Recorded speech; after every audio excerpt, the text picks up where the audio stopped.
Denizeden akyan çayalı Kıyılamda kenarı durup bir zaman Düştü gözlerime gözlüğün nazarı Asmandan yıldızlar şöple saçıyor Senin gözlerin aydık nurunu saçıyor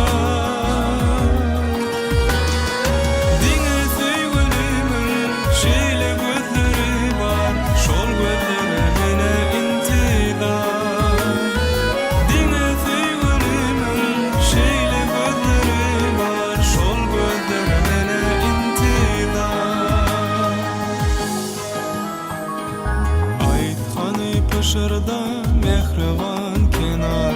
Kaçın menin yarım mana dolanır Köngül coşar elvan yaşıl baharda Duşur meni yara sevgi kenarı Asmandan yıldızlar şöple saçıyor Senin gözlerin aydık nurunu saçıyor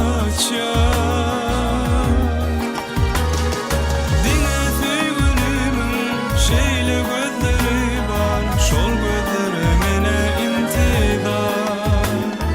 Dine sevgilimin şeyle gözleri var Şol gözleri mene intizar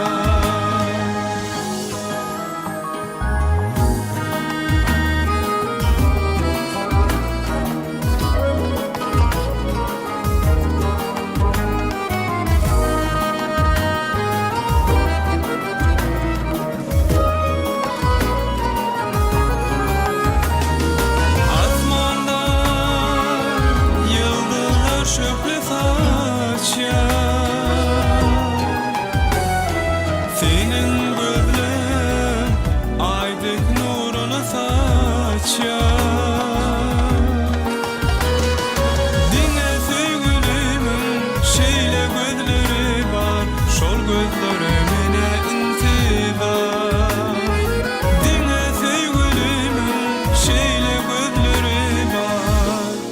Şol gözleri mene intizar